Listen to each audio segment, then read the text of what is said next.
takes a look at how some people turned to one Houston woman to help them grow their family, and now there are allegations she took millions of dollars for herself. Ariel Reshef has this story for us. Good morning, Ariel. Good morning to you, Robin. You feel for these families. Many hopeful families put money in escrow accounts as a way to ensure all financial transactions for the surrogacy process are as seamless as possible. But now couples are speaking out, accusing the woman who ran a prominent escrow company of pilfering millions of dollars from them to fund her lavish lifestyle.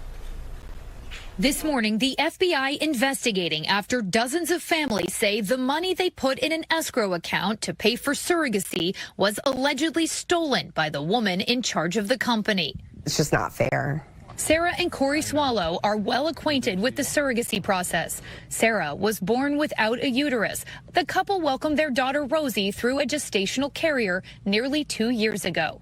The Swallows had just one more viable embryo and were getting ready for the next embryo transfer when they found out nearly $55,000 they put in escrow with a Houston-based company called Seam was seemingly missing. Now you're finding out that your money could potentially be in jeopardy. What was that like for the two of you?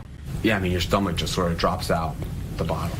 And the Swallows aren't alone. Jenna and Roy Copeland always dreamed of having a baby, but after 10 years of miscarriages, an ectopic pregnancy, and failed IVF treatments, they turned to surrogacy. Beyond the financials, the journey itself is really taxing. With their gestational carrier 5 months pregnant, they were happily making plans for the future when they discovered the $40,000 they'd also put with Seam seemed to have vanished. Little did we know that the following week was going to be filled with reaching out to law enforcement, to attorneys, filing all these multiple claims instead of being excited. A new lawsuit on behalf of at least 30 couples who had their money with Seam, accusing the company's owner, Dominique Side, of defrauding hundreds of hopeful families out of millions of dollars.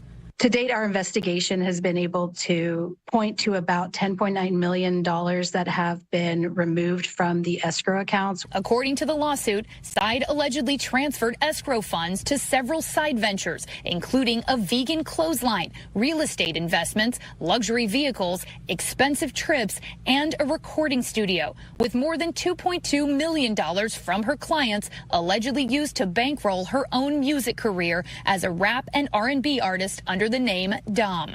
A lot of these escrow funds were intended to pay for the surrogates' medical care and prenatal care. Surrogates like Jessica Werrett, who is carrying twins for Shannon and Chase Willardson of Idaho, who had their funds with Seam. I remember thinking so many times, like, this can't be real. Dominique Side has yet to respond to the lawsuit, the company now sending an automated email response and voice recording. My company and I have been noticed that we are subject to an active investigation by federal authorities. But our Houston station, KTRK, caught up with her mother in New Orleans. I know she wouldn't intentionally do anything to hurt anybody. ABC News partnering with our ABC-owned stations around the country, who spoke to several more families who allegedly lost money with Seam. Now scrambling to figure out how to pay their surrogates, some pulling from retirement accounts and using the last of their savings. What gives you the strength and the hope to continue going? I know you have only one embryo left. I think that we have one chance left at this.